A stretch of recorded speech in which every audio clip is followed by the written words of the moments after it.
Israel और Iran के बीच तनाव बढ़ता जा रहा है। खबर है कि ईरान इजराइल पर डायरेक्ट अटैक की तैयारी कर रहा है और इसके लिए वो 3 देशों के साथ मिलकर कुछ बड़ा करने वाला है।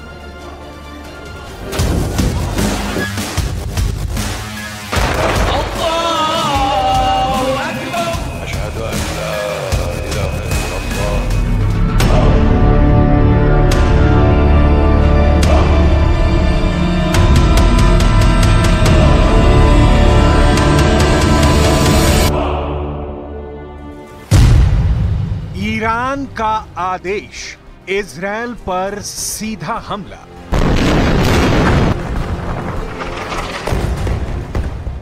इस वक्त पूरा ईरान इजरायल से भीषण हमला लेने के लिए तड़प रहा है। इस वक्त पूरा ईरान हमास चीफ इस्माइल हानिया की हत्या से बौखलाया हुआ है। किसी को समझ में नहीं आ रहा कि इजरायल ने ईरान की राजधानी तेहरान में हानिया को बेहद सुरक्षित इमारत में कैसे मार दिया।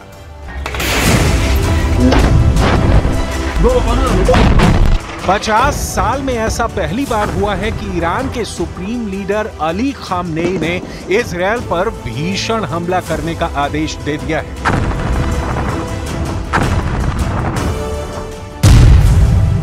जमीन में हानिया का ताबूत, अरब में विश्व युद्ध।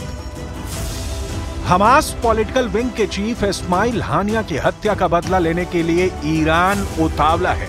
अब ईरान के सुप्रीम लीडर ने IRGC और ईरान आर्मी को ऑर्डर दिया है कि वो बदले की तैयारी करें। न्यूयॉर्क टाइम्स के मुताबिक ईरान के सुप्रीम लीडर अली खामनेई ने इजरायल पर सीधे अटैक करने का आदेश जारी किया है। सुप्रीम लीडर ने हानिया की मौत के बाद ही कहा था कि इजरायल को हमारे मेहमान को मारने की कीमत चुकानी होगी। हत्या के बाद सुप्रीम लीडर के घर ईरान के टॉप अधिकारियों की बैठक हुई है। माना जा रहा है कि इसी बैठक में बदला लेने का फैसला लिया गया है। ताजा खबरों से लग रहा है कि ईरान इजरायल पर एक बड़ा हमला कर सकता है। न्यूयॉर्क टाइम्स ने 3 ईरानी अधिकारियों के हवाले से खबर दी है और दावा किया है कि ईरान के सुप्रीम लीडर आयतुल्लाह खामनेई ने कहा कि वो हानिया की मौत का बदला लेंगे और इजरायल पर सीधा हमला करेंगे। खामनेई ने यह भी कहा कि हानिया की हत्या करके अपराधी यहूदी शासन ने अपनी सजा का आधार तैयार कर लिया है। हानिया हमारे प्रिय मेहमान थे जिनकी हमारी जमीन पर हत्या कर दी गई। उनका बदला लेना हमारा कर्तव्य है।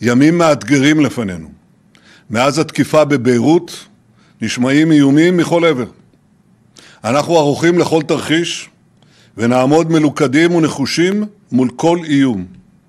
ישראל תגבה מחיר כבד מאוד על כל תוקפנות נגדנו מכל זירה שהיא.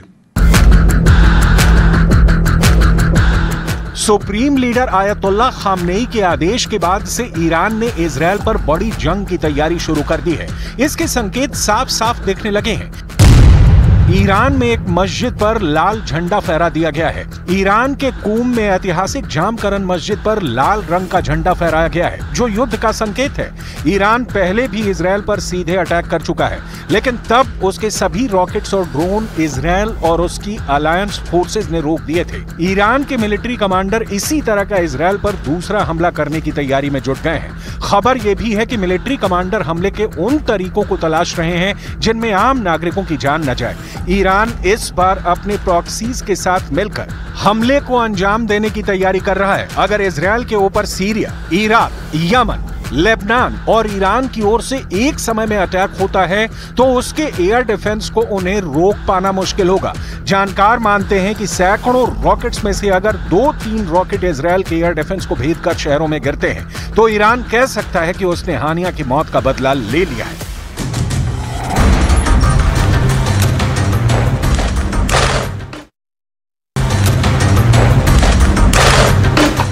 इससे पहले भी ईरान ने इजरायल से बदला लेने का ऐलान किया था। तब 3 जनवरी 2022 को ईरानी कुद्स फोर्स के शीर्ष कमांडर जनरल कासिम सुलेमानी की हत्या के बाद जामकरन मस्जिद पर लाल झंडा लहराया गया था। ईरानी कमांडर कासिम सुलेमानी को साल 2022 में राष्ट्रपति ट्रंप के आदेश पर जान से मार दिया गया था। कासिम सुलेमानी इराक में एक अमेरिकी एयर स्ट्राइक में मारे गए थे। इसी साल 5 जनवरी को भी मस्जिद पर लाल झंडा लगाया गया था, जब कासिम सुलेमानी के मौत की बरसी पर आयोजित एक कार्यक्रम में जबरदस्त बम विस्फोट हुआ था, जिसमें 80 से ज्यादा ईरानी मारे गए थे। यानी ईरान अब इजरायल से बदला लेने जा रहा है, इसमें कोई शक नहीं रह गया है।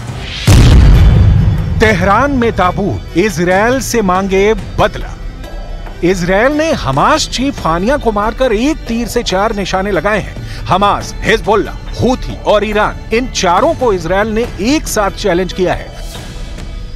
कुछ जानकारों का मानना है कि इजरायल चाहता है कि लगभग 10 महीने की गाजा जंग में जिस तरह से हमास का लगभग सफाया किया गया है, ठीक उसी तरह से ईरान, यमन, सीरिया, लेबनान में मौजूद बाकी दुश्मनों को भी ठिकाने लगाया जाए, क्योंकि इजरायल जानता है कि दोबारा से अपने दुश्मनों के खिलाफ इतनी बड़ी जंग शुरू करना जरा भी आसान नहीं होगा।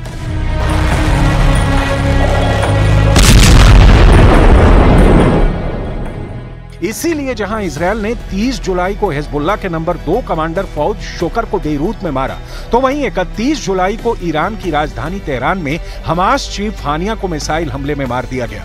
एक रिपोर्ट में चौंकाने वाला दावा हुआ है कि मिडिल ईस्ट की वेबसाइट अमवाज मीडिया ने दावा किया है कि हानिया की हत्या में उनके बॉडीगार्ड्स का हाथ हो सकता है। इससे पहले फार्स न्यूज एजेंसी ने बताया था कि हानिया उत्तरी तेहरान में ईरान इराक युद्ध के रिटायर्ड सैनिकों के लिए बनी एक इमारत में अपने बॉडीगार्ड के साथ ठहरा था। ये भी बताया गया कि ईरान हानिया की करीबी सुरक्षा टीम पर दोष मढ़ रहा है, जिसका अर्थ ये निकाला जा रहा है कि उनके यहाँ पर ठहरने और दूसरी जानकारी उसके करीबी लोगों ने लीक की है। ये शक इसलिए पैदा हो रहा है क्योंकि फिलिस्तीनी इस्लामिक जिहाद आतंकवादी समूह का नेता जियाद अल नखला उसी इमारत में एक अलग मंजिल पर रह रहा था, लेकिन उन्हें निशाना नहीं बनाया गया, सिर्फ इस्माइल हानिया की टारगेट किलिंग की गई। वहीं दूसरी तरफ इजरायल के पीएम नेतन्याहू ने राष्ट्र के नाम संबोधन में कहा कि इजरायल के लिए आने वाले दिन मुश्किल हो सकते हैं, हम हर चुनौती का सामना करने के लिए तैयार हैं।